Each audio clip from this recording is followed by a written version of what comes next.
Secretary Claire Castro, the Palace Press Officer.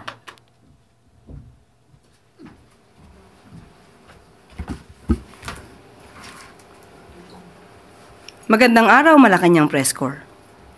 Mga bagong Pilipinong bayani, pinarangalan ni Pangulong Marcos Jr.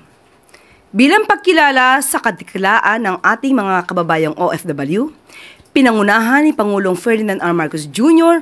ang Bagong Bayani Awards 2025 ngayong araw sa Malacanang. 27 makabagong bayani ang binigyang parangal ng Pangulo para sa kanilang natatanging kontribusyon sa pagtataas ng dignidad at pagpapakita ng kabutihang loob at kakayahan ng Pilipino sa anumang panig ng mundo. Hinirang ng Pangulo ang sakripisyo ng ating mga kababayang OFW na di alintana na mawalay sa mga mahal sa buhay. Maitaguyod lamang ang kanilang pamilya at gampanan ang tungkulin. Sa kanyang talumpati, tiniyak ni Pangulong Marcos Jr. na buo ang suporta ng pamahalaan sa lahat ng OFW. Ito'y sa pamamagitan ng mabilis at wastong aksyon ng Department of Migrant Workers at OWA at kanilang mga programa. Makakaasa ang ating mga kababayan sa ibang bansa na gagawin pang mas maayos ang mga proseso at serbisyo para sa kanilang ikagiginhawa, hindi lamang sa pag-alis, kundi lahat ng aspeto ng kanilang paglalakbay. Kabilang dito ang digitalization ng serbisyo gaya ng OFW Travel Pass sa eGov PH app at online employment contract verification system. Nariyan din ang humigit kumulang 300,000 electronic cards mula sa OWA para sa mas madaling access ng Filipino migrant workers sa government services and benefits at ang Action Fund na naglalayong makatulong sa mga legal, medical at pinansyal na pangangailangan ng mga OFW. Ilan lamang dito sa maraming programa ng administrasyon ni Pangulong Marcos Jr. para sa ating mga bagong bayani. Ang mga hakbang na ito ay patunay na dedikasyon ng pamahalaan upang gabayan at pasalamatan ang ating mga huwarang OFW. Muli, maraming salamat po at mabuhay kayo, aming mga bagong bayani. Pagbabalik ng mga nalustay na pera sa illegal flood control projects, sinimulan na ng Bureau of Customs, alinsunod sa utos ni Pangulong Ferdinand R. Marcos Jr. Bilang tugon sa utos ni Pangulong Marcos Jr. na maibalik ang pera ng taong bayan mula sa mga maanumalyang flood control projects. Sinimulan na kaninang umaga ang pag-auction sa 7 mamahaling sasakyan ng mga diskaya na nakumpiska ng Bureau of Customs. Patunay din ito sa hangarin ni Pangulong Marcos Jr. na maipakita sa publiko na walang puwang sa pamahalaan ang iligal na mga gawain at uusigin ang sinumang lalabag sa batas. Ayon sa BOC, sa pangunguna ni Commissioner Ariel Nepomuceno, makakaasa ang taong bayan na lahat ng proceeds mula sa auction ay agad na iririmit sa National Treasury. Ibig sabihin, buong-buo na maibabalik ang pondo sa kaban ng bayan. Sa ngayon, inaasahang maibabalik sa taong bayan ang mahigit 103 million pesos mula sa 7 mamahaling sasakyan na nakumpiska sa mga diskaya. Ayon sa ahensya, simula pa lamang ito sa mga hakbang ng pamahalaan upang maibalik ang pera ng taong bayan. Mayroon pang 14 na construction companies ang kanila ring binabantayan sa ngayon. Mahigit 3 buwan pa lang simula ng paimbestigahan ni Pangulong Marcos Jr. ang isyu ng korupsyon, may nakikita ng resulta ang taong bayan. Isa itong patunay sa seryosong paghahabol ng Pangulo sa mga iligal na gawain ng mga korap sa pamahalaan. Gagawin natin ngayong auction, ito ay hindi lamang upang makalikom tayo ng more than 110 million minimum possible proceeds from the luxury vehicles. Mas importante dito sa pera o pondo na maaari natin makuha ay ang simbolismo at ang pagpapahalaga natin na pag ikaw ay gumawa ng mali, ikaw ay mananagot at ang pera ng bansa dapat ay pakinabangan ng ating mga kababayan. At maaari na po akong tumanggap ng inyong mga katanungan. First question, Eugene Fernandez, IBC 13.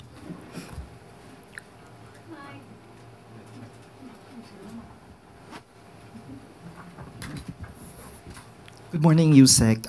With regards to the auction of the Bureau of Customs regarding with the luxury cars, how would the government ensure that the proceeds of the auction would be felt by the Filipinos, especially the, allegedly it came from the flood control anomalies? Paano po natin ma-ensure na mapaparamdam sa mga Pilipino yung proceeds na to? Ang proceeds po na ito ay mapupunta sa forfeiture fund pero hindi po ito gagamitin ng diretso ng BOC. Ito po ay iririmit po sa National Treasury. So, gagamitin po ito para sa taong bayan, lalo na ngayon na ayaw po ng Pangulo ng korupsyon. So, makakasiguro po tayo sa pamamahala ni Pangulo Marcos Jr. na mga pondong ito ay dapat magamit sa tama. Do we expect as well na it will also be put fund, flood control as well, especially that it came from a flood control scandal? Hindi natin masasabi sa ngayon kasi ito ay mapupunta sa National Treasury. Pero definitely dapat magamit ito sa tama para sa serbisyo sa taong bayan. Okay, thank you po, Yusek.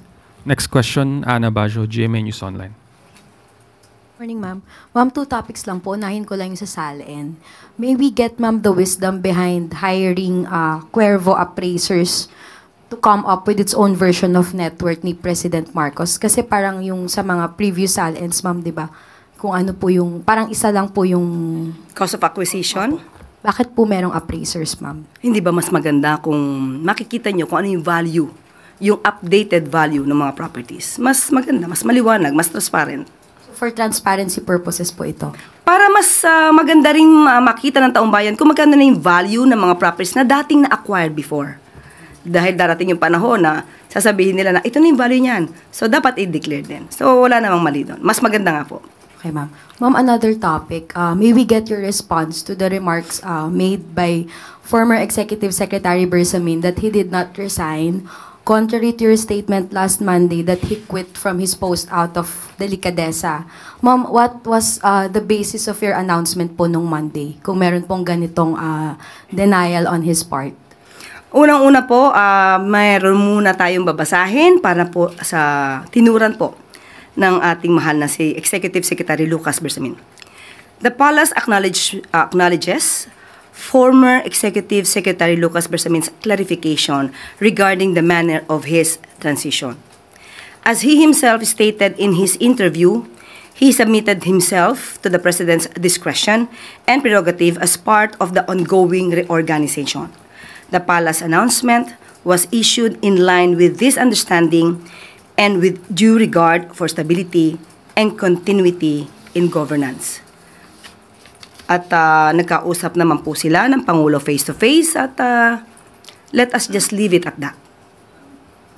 But ma'am, E.S. Bersamin admitted that he felt bad doon po sa naging announcement. And na-mention po niya na on the morning po ng Monday, meron pong tumawag sa kanya, a close friend of his, and hindi raw po ito taga Palasyo, asking him to exit the cabinet.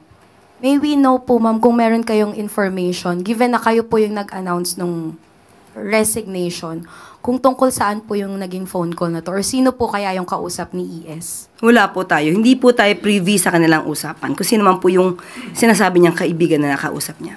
Wala po tayong kinalaman doon. Thank you, ma'am. Follow-up question, Alexis Romero, Philippine Star.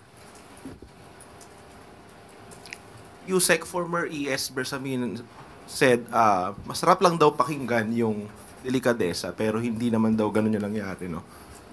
Do we still stand by our statement that he resigned out of delikadesa? Muli po, ang pina-announce po sa atin ay galing sa palasyo at kung ano po naramdaman ni ES Bersamin, yun din po na ginagalang po natin ang kanyang nararamdaman. At kung ano po ang sinabi lamang po ng palasyo, yun lamang po ang ating in-announce. Follow-up related lang, Yusek, ano? Kanina may nabanggit na pabiro si Presidente about a cabinet shake-up, even jesting na si FL daw po ay magiging ambassador for OFWs. Magkakaroon ba talaga ng shake-up? Sabi mo, pabiro. Minsan half-meant, di ba? Minsan ang mga jokes. Tingnan na lang po natin. Kasi kung nakita niyo po na parang pabiro po yung pagkakasabi ng Pangulo, so, yun muna po tayo. Face value. Sa ngayon po ay wala pa po sa ating ina-announce or isinasabing update patungkol dyan.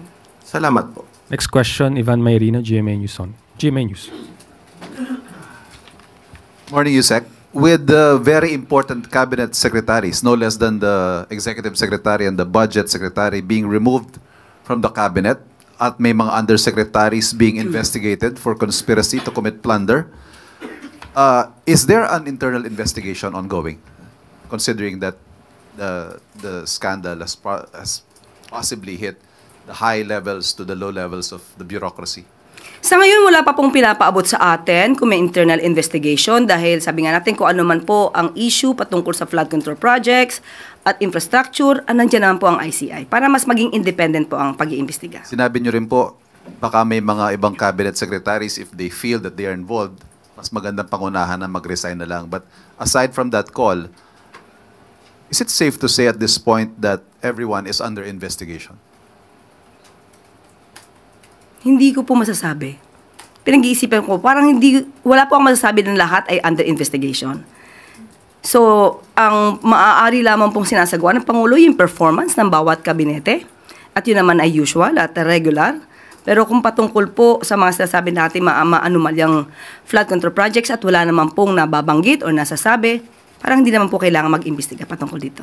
Ma'am, with cabinet secretaries being made to resign or resignations being accepted as you announced, and seemingly given graceful exits, paano po masisiguro ng administrasyon that they will be made to stand investigation and eventually prosecution should it come to it? Wala na po sa kamay ng Pangulo yan. Yan po ay maaari na sa kamay na po ng ICI, maaari na sa kamay na po ng Ombudsman, DOJ. Sila na po ang mag-iimbestiga. Pero hindi ho ba by allowing them to resign, parang nabibigyan sila ng free pass na to escape accountability? Wala pong pwedeng lumagpas. Kung kinakailangan po imbestigahan, private citizen, public official, kung kailangan imbestigahan, dapat imbestigahan. Thank you. Next question, Katrina Domingo, ABS-CBN. Morning, Undersecretary. The former Executive Secretary denied that he resigned out of his own accord. So ano po yung totoong reason kung bakit po siya tinanggal at sino po yung nagpatanggal? Muli, binanggit na po natin ang ating sagot at sila nagkausap na po at sinabi nga po natin, pabayaan na po natin at sila naman po ay nagkausap na. I'm sorry, hindi namin pwede pabayaan because the taxpayers who are funding the government and are actually paying the salaries of this administration is actually asking for the truth from the palace. Bakit po natanggal yung Executive Secretary at sino po yung nagpatanggal sa kanya? Hindi ko po masasabi kung sino po nagpatanggal sa kanya. Binanggit ko po kanina na hindi ko po alam kung sinong kausap niya.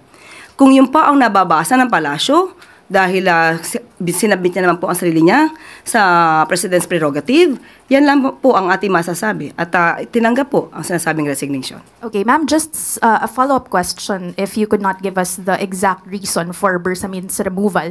The former Executive Secretary was not the first official who actually experienced this kind of treatment na parang they were caught by surprise with their removal. We saw the removal of Baguio City Mayor Benjamin Magalong from the ICI, also the removal of former DPWH Secretary Bonoan from his post. How does the palace actually explain the seeming trend of unceremonious removal of high-ranking officials in the Philippine seat of power? Tanong po natin, tinanggal po ba si Mayor Magalong? Sino po ba ang nag-resign? Ang huli natin pagkakasabi tungkol kay Mayor Magalong ay ipapatignan, ipapacheck, ipapa-assess sa legal team kung mayroon ba na-violate. Wala pong nagpa-resign kay Mayor Magalong. Action niya po yan, voluntaryo. Kaya hindi po pwedeng isama o sabihin na may unceremoniously call for his resignation. Yung nire-raise po nitong mga opisyal na to is that nauuna lagi daw po yung yung announcement before they were actually called on or discussed yung issue with themselves. How does the palace respond to that? Na may parang gap in terms of communication within the president's inner circle. Tandaan po natin, lahat naman po kami ay ang aming service ay upon the pleasure of the president. Sabi nga nila, pagpasok mo dito, hindi mo alam kung ito na yung huling araw mo. So lahat po kami dapat ay handa doon. Next question, Ann Soberano, Bombo Radio. Yusek, good afternoon. Reaction lang from Palace. Magti 3 months pa lang po si House Speaker Bojo D at may mga ulat na pong papalitan umano siya. At ang napipisil po daw ng Malacanang, ito pong si Deputy Speaker Ronaldo Puno. Do tinanggi naman po ni Representative Puno na may ganitong issue. Totoo po ba na si DS Puno po ang nais ng palasyo para maging susunod na House Speaker? Ang pagpili po kasi ng liderato ng Kongreso ay wala naman po sa kamay ng Pangulo. Kung ano po ang kanilang magiging desisyon dyan, kung ano ang kanilang pagiging pagpapatakbo dyan, hindi po yan saklaw ng Pangulo. So, nasa kanila po yan, kung ano po yung nais nilang gawin sa House of Representatives. Wala po bang impluensya si Pangulo na pwedeng ito yung pwede nating ilagay? Wala po akong nakikita at wala pong ganun. Thank you, ma'am. Last question is from Let Narciso, DZRH. Yusek, sabi po ng AFP, posible daw na foreign-funded yung ilang destabilization efforts. May ganito po bang impormasyon na natatanggap ang palasyo?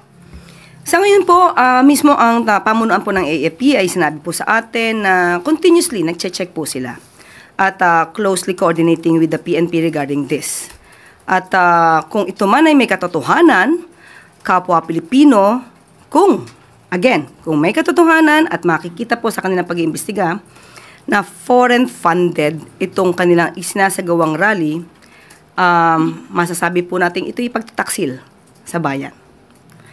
At hindi po nararapat ito na pinanghihimasukan tayo ng ibang bansa. Ang politika natin ay mukhang pinanghihimasukan na ng ibang bansa. So, hindi po maganda. Sana hindi po lumalim pa ang itong klase mga aktibidad kung nagpopondo lang naman din po ay ibang bansa. May direktiba po ba ang Commander-in-Chief tungkol dito? Still, ganun pa rin po. Kung ano po ang hindi dapat sa bansa, kung nasihira po ang interes ng bansa, dapat pong mas imbestigahan po. Pero sa ngayon po, chinecheck lamang po ito. Continues looking on this matter, ang AFP. That is the last question, Yusek. Thank you very much.